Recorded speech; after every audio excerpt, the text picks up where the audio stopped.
أشرف الأنبياء والمرسلين بعد فأعوذ بالله من الشيطان الرجيم بسم الله الرحمن الرحیم۔ کن چیزوں سے روزہ ٹوٹ جاتا اور کن چیزوں سے روزہ نہیں ٹوٹتا، ان مسائل کا بیان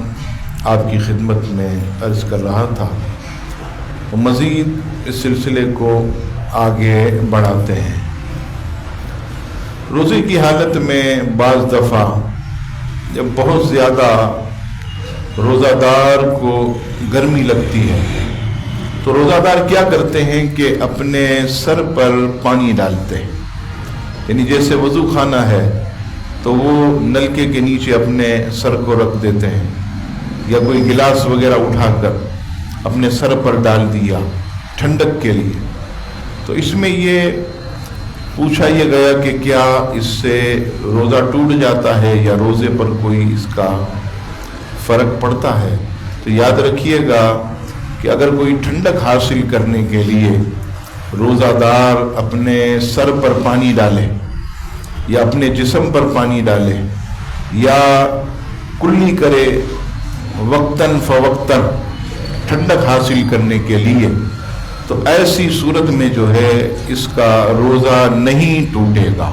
ایسی صورت میں روزہ جو ہے وہ نہیں ٹوٹے گا۔ اسی طرح اگر کوئی شخص روزے کی حالت میں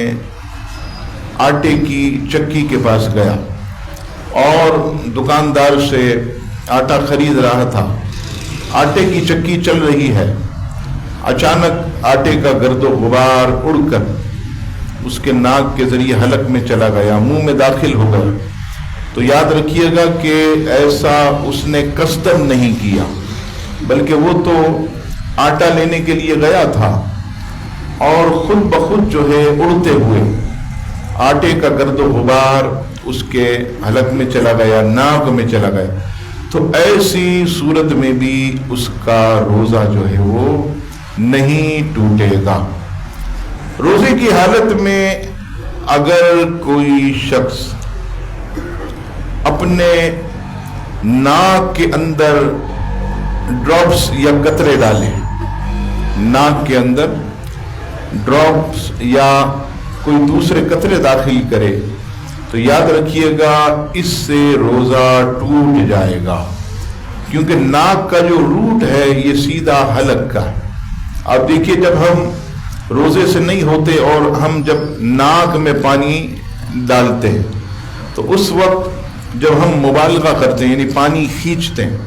خاص کر غسل میں یہ ضروری بھی ہے، تو کھینچتے ہیں تو آپ دیکھیے کہ حلق میں اس کی تلخی محسوس ہوتی ہے، تو اس سے پتہ چلتا ہے کہ یہ ناک کا جو روٹ ہے اس کا تعلق گلے سے ہے۔ تو اگر روزے کی حالت میں ناک میں کسی نے قطرے ڈالے تو اس سے اس کا روزہ ٹوٹ جائے گا۔ اسی طرح آنکھ کا تعلق بھی حلق سے ہے، کیونکہ آنکھ میں کوئی چیز ڈالی جائے تو حلق میں اس کی تلخی محسوس ہوتی ہے۔ جو لوگ آنکھوں کی تکلیف میں مبتلا، وہ جب آئی ڈراپ ڈالتے ہیں، آئی ڈراپس جب ڈالتے ہیں تو اس نے محسوس کیا ہوگا کہ آنکھ میں جب وہ ڈراپ ڈالتے ہیں تو حلق میں اس کی تلخی وہ محسوس ہوتی ہے، تو ایسی صورت میں جو ہے روزہ ٹوٹ جائے گا۔ روزے کی حالت میں اگر کسی نے آنکھوں میں ڈراپس ڈالے، جو مریض آنکھوں کے ہیں انہیں چاہیے کہ وہ سحری سے قبل اور افطار کے بعد جو ہے وہ آنکھوں میں ڈراپس وغیرہ ڈالیں تاکہ ان کے روزے کا نقصان جو ہے وہ نہ ہو۔ یہاں پر ایک بات میرے ذہن میں آئی، کسی نے پوچھا بھی تھا، مولانا صاحب آپ کہتے ہیں آنکھ میں، تو ہم تو جو وضو کرتے ہیں تو آنکھیں دھوتے ہیں، جب ہم وضو کرتے ہیں تو ایسے پانی لے کر باقاعدہ آنکھ میں ڈالتے ہیں، صاف کرتے ہیں، صبح اٹھتے ہیں تو میل کچیل ہوتا ہے اسے بھی، تو ایسی صورت میں تو یاد رکھیے گا وہ آنکھ دھونا الگ ہے اور آنکھوں کے اندر ڈراپس ڈالنا، دوا ڈالنا، یہ اور بات ہے۔ تو اگر کوئی روزہ دار روزے کی حالت میں وضو میں یا منہ دیتے ہوئے آنکھوں کو ایسے دھوئے، پانی ڈالے، تو اس سے روزہ نہیں ٹوٹے گا، اس سے روزہ نہیں ٹوٹے گا، لیکن ڈراپس ڈالنے سے روزہ ٹوٹ جائے گا۔ اسی طرح اب آئیے یہ ہمارا کان کے اندر اگر کسی شخص نے پانی داخل کیا یا نہاتے ہوئے عموماً پانی چڑھا ہی جاتا، تو یہ جو کان کا روٹ ہے اس کا حلق سے تعلق نہیں ہے، اس کا حلق سے یعنی گلے سے کوئی تعلق نہیں. تو نہاتے ہوئے وضو کرتے ہوئے پانی اگر کان میں چلا گیا یا جان بوجھ کے بھی کسی نے کان دھونے کے لیے ایسے پانی روزے کی حالت میں ڈالا تو ایسی صورت میں اس کا روزہ نہیں ٹوٹے گا. کان کے اندر پانی جائے، جان بوجھ کے جائے یا غلطی سے جائے، ہر صورت میں جو ہے وہ روزہ جو ہے وہ نہیں ٹوٹے گا. لیکن آنکھ اور ناک کی اندر اگر کوئی چیز داخل ہو تو اس سے جو ہے وہ روزہ ٹوٹ جائے گا. اسی طرح اگر کوئی شخص روزے کی حالت میں کوئی غم کی خبر سنتا اور غم کی خبر سننے کے بعد اس کی آنکھوں سے آنسو جاری ہو گئے، تو آنکھوں سے جب آنسو اس کے جاری ہوئے اور آنکھوں سے نکل کر اس کے منہ میں چلے گئے، تو یہاں پر فتاوی ہندیہ میں ہے کہ روزے دار کے منہ میں آنسو کے 1-2 قطرے چلے گئے اور اس نے نگل بھی لیا. آپ نے دیکھا ہوگا کہ یہ آنسو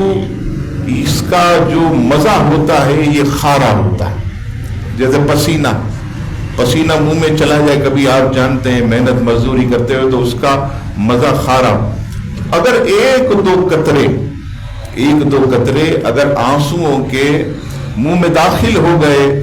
تو آدمی کا جو ہے وہ روزہ نہیں ٹوٹے گا. لیکن اگر 2 سے زیادہ قطرے داخل ہوئے، پورا منہ نمکین ہو گیا، تو ایسی صورت میں جو ہے وہ اس کا روزہ ٹوٹ جائے گا. وہ اگر اس کو نگل لے تو اس کا روزہ ٹوٹ جائے گا. اسی طرح پسینے کا بھی ہے. محنت مزدوری کرتے وقت بیچارے مزدور آپ دیکھیے، میں تو حیران ہو جاتا ہوں کہ یہاں ہٹے کٹے رکشہ چلانے والے بے شرم قسم کے لوگ پان گٹکے کھا کے تھوک رہے ہوتے ہیں، شرم نہیں آتی. اور ان مزدوروں کو دیکھیے جو ہے کھڈے کھود رہے، جو اتنے بڑی بڑی پتھروں کی اینٹیں اٹھا کر ٹرک لوٹ کر، آپ پوچھو آپ کا روزہ؟ بولے الحمدللہ ہمارا روزہ، ہم کو روزے میں اور مزہ آتا ہے. یہ دیکھیے ان لوگوں کے لیے شرم کی بات کہ جو جوان ہو کر اور رکشہ چلاتے ہوئے پان کھاتے ہیں، روزے کی حالت میں تھوکتے ہیں. یہ اتنا سخت حکم ہے کہ فتاوی عالمگیر میں کہ اگر کوئی روزے میں یعنی ماہ رمضان میں، معاف کیجئے گا، اگر کوئی ماہ رمضان میں سرے عام کھائے تو حاکم اسلام پر لازم ہے کہ اس کی گردن کو جدا کر دے. اس نے ماہ رمضان اللہ کے مہینے کے تقدس کو پامال کی، اس نے اللہ تعالیٰ کے مبارک مہینے کی بے حرمتی کی، تو حاکم اسلام جو ہے اس کی گردن مار دے. آج آپ دیکھیے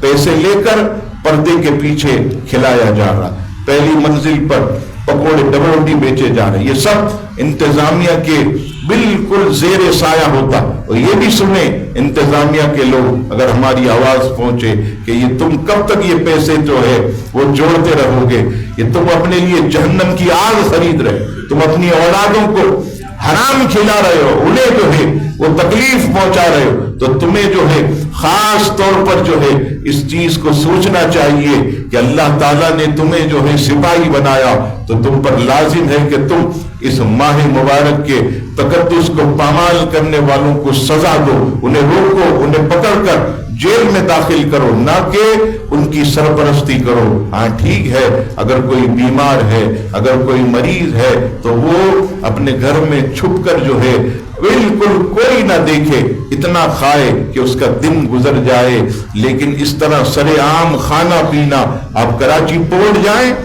جہاں پر کنٹینر اترتے، الامان والحفیظ، ایسی وہاں حالت آپ کو لگے گا ہی نہیں ماہ رمضان ہے. لوگ سرے عام کھا رہے، پی رہے، اسٹال لگے ہوئے، ہوٹلیں کھلی ہوئی. اور میں نے یاد ہے آپ کو ایک مرتبہ کہا تھا کہ ہند سے ایک ہمارا ساتھی کئی سال پہلے، اب تو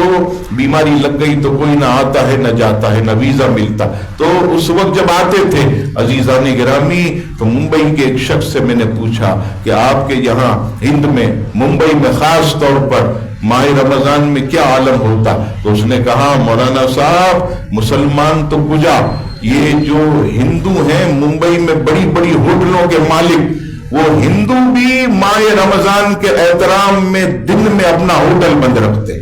کہ مسلمانوں کا روزہ، ہمارا نہیں ہے تو کیا، ہمارا نہیں ہے تو کیا ہے، مسلمانوں کا روزہ، ان کا مبارک مہینہ، مقدس مہینہ، وہ بھی احترام کرتے، اور ہمارا مسلمان جو ہے وہ سرے عام عزیزان گرامی کھاتا پیتا ہے۔ تو یہ خاص طور پر جو ہے وہ اس چیز کو جو ہے وہ ہم سب کو مد نظر رکھنا چاہیے، اور ہمیں چاہیے کہ ہم اس ماہ مقدس کا بھرپور جو ہے وہ احترام کرتے رہیں۔ اسی طرح روزے کی حالت میں روزہ دار اگر خون یا گلوکوز چڑھائے یا پٹھوں میں انجیکشن لگائے تو اس سے بھی روزہ ٹوٹ جائے گا۔ دارالعلوم نعیمیہ سے باقاعدہ مفصل ایک فتویٰ جاری ہوا کہ روزے کی حالت میں اگر خون یا گلوکوز، کیونکہ یہ جسم میں داخل ہوتا، ہاں اگر کوئی کسی کو دے، یعنی کوئی ادارے کو دینا چاہے، کسی شخص کو دینا چاہے، تو وہ جو جسم سے خون نکلا اس میں حرج نہیں، اس میں روزہ نہیں ٹوٹتا۔ کوئی بیمار ہو گیا اور وہ ٹیسٹ کے لیے چلا گیا تو ڈاکٹر نے کیا کیا کہ اس کا خون جو ہے وہ نکالا ٹیسٹ کے لیے، تو ٹیسٹ کے لیے خون دینے سے روزہ نہیں ٹوٹتا، لیکن خون چڑھانے سے ٹوٹ جائے گا، گلوکوز اس چڑھانے سے خون جو ہے وہ ٹوٹ جائے گا۔ اور خاص طور پر جو ہے نس یا پٹھوں میں انجیکشن لگانے سے، نس اور پٹھوں میں انجیکشن لگانے سے بھی روزہ ٹوٹ جائے گا۔ کوشش کریں کہ یہ سارے کام روزے سے پہلے یا روزے کے بعد کریں۔ ہاں اگر کوئی بہت مجبوری ہے، اتنا بیمار ہو گیا کہ اس کا